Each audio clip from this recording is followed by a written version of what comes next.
I'm going to be talking about linking the Million Women Study cohort to bowel cancer screening program data to study interval cancers. Interval cancers in the bowel screening program, cancers occurring within 2 years of a negative screen. Perhaps unlike the breast screening program, where some interval cancers tend to be either de novo or false negs, we tend to assume that most interval cancers in the bowel screening program are false negs because the bowel screening program is trying to pick up adenomas as well as cancers. So this is one of a number of studies we're actually doing. We're also interested in looking at bowel cancer etiology. We're also interested in risk factors for serrated polyps and for conventional adenoma. So there's a whole range of things we can do with all the data we have. So very briefly, the bowel cancer screening program started in 2006. 2 yearly fecal occult blood test, diagnostic colonoscopy for those who are FOBT positive, and men and women aged 60 to 69 originally invited, then extended to 60 to 74.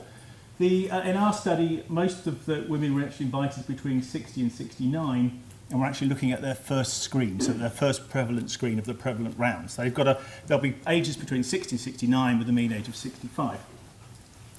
Now we've linked that with the Million Women study, which is 1.2 million women in England. It's 1.3 for the whole of England and Scotland, but 1.2 for England.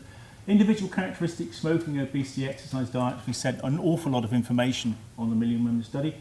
And we've got follow-up through NHS records. So we've got cancer registry information. We've got a huge amount of information on these women. And now the Million Women dataset linked 899,166 women who were invited. These are all the invited women, of which 628,976 accepted, which is 70%. Now that's a much better uptake rate than you'd get in the general population, which is about just over 50%. So the Million Women study group of women, not surprisingly, have a slightly higher uptake than national average. So screen-detected interval cancers, there was 743 screen-detected cancers. There are about 3,056 screen-detected adenoma with adenomas, but there were 743 with screen-detected cancers. There are actually 795 interval cancers, so there are more interval cancers than there were screen-detected, which gives a screening sensitivity, if we assume that all those interval cancers were actually potentially detectable, either as cancer or as advanced lesions, of only 48%. So what we need to do there is to look at each region of the bowel. So going from this side, the right side, the chyme obviously coming to the cecum here, ascending colon, right hepatic flexure, transverse colon. That's the right side of the bowel. The left side is the descending colon and the sigmoid colon, and then we're also looking at the rectum and the rectosigmoid junction. So if we look here, we'll see that in the right colon there were 196 screen-detected cancers with 355 interval cancers, which gives a sensitivity of 36%. So that's rather low. Perhaps it's not surprising because that's the right side of the bowel. The left colon, we've got a sensitivity of 62%, and that's maximum in the sigmoid colon. And then actually, surprisingly perhaps, although this has been reported before, when we go down to the rectum, there's actually only a sensitivity of 46%. There were 198 screen detected, but 233 interval cancers from the rectum. So that's perhaps a little surprising. So we can also look at all the women who were negative, which is the great thing about having a large cohort study.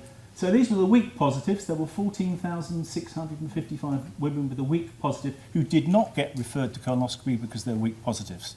There were 9,133 women who were actually referred for a positive FOBT. Okay? So these women had some evidence of bleeding, but not enough to get them referred to colonoscopy. And again, you can see here, and these are the full negatives. But what you'll see is the rate of interval cancer. There are 57 interval cancers in these women with a rate of 3.9 per 1,000. That compares with the full negatives that had a rate of 1.2 per 1,000. So there is a higher rate of interval cancers in those women that had weak positives, and a lot of them are actually coming from the rectum.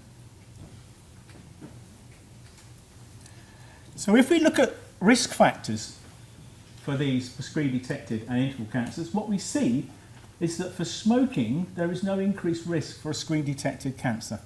But for interval cancers, it's 1.6. There is a reasonable increase in risk from smoking in interval cancers. Now, what's happening there is that the screen-detected cancers tend to be conventional adenomas, and they actually are related more to alcohol, as you can see, 1.7. But if you look at the interval cancers, they will tend to be from the serrated pathway or rare morphologies, and they're more related to smoking. So actually, one of the interesting things that's from this, perhaps listening to the other speakers as well, is how important different kinds of cancer are, because they have different risk factors. But there is no significant difference in deprivation, exercise, pregnancy, use of oral contraceptives or menopausal hormones, but certainly we can use this information to try and put women into perhaps higher or lower risk categories. So if we know they have weak positive and they know they also smoke, you could, for example, you give them a higher risk. So summing up, why does screening miss cancers? Well, it misses right-sided ones particularly. These are different types of cancers, different morphologies. Perhaps there's insufficient bleeding from the right side. The rectum fails to produce positive test results, so they do bleed, but they obviously don't. One of the problems is that I think the hemoglobin doesn't break up enough, so it doesn't make the test positive. So can we improve screening sensitivity for missed cancers? Well, we can lower the threshold for referral for smokers with weak positive tests and perhaps use FlexiFit. That's one thing we could try and do. We could use fit and risk factors to estimate risk. It's also possible that we could actually use DNA testing and other kind. We should look for some genetic changes, BRAF, KRAS, and various genetic things. So I'm sure there will be developments within the program in the future, but certainly at the moment, one of the things we're interested in doing with this data is seeing if we can come up with perhaps FOBT and risk factors to try and estimate a group of women who have a high risk. So in summary, the linked dataset allows inclusion of personal lifestyle factors in screening studies. Cancers in the right colon and rectum are more likely to be missed by screening, as it is at the moment. Weak positive FOBT is particularly associated with interval tumours of the rectum, and smokers have an increased risk of interval cancers.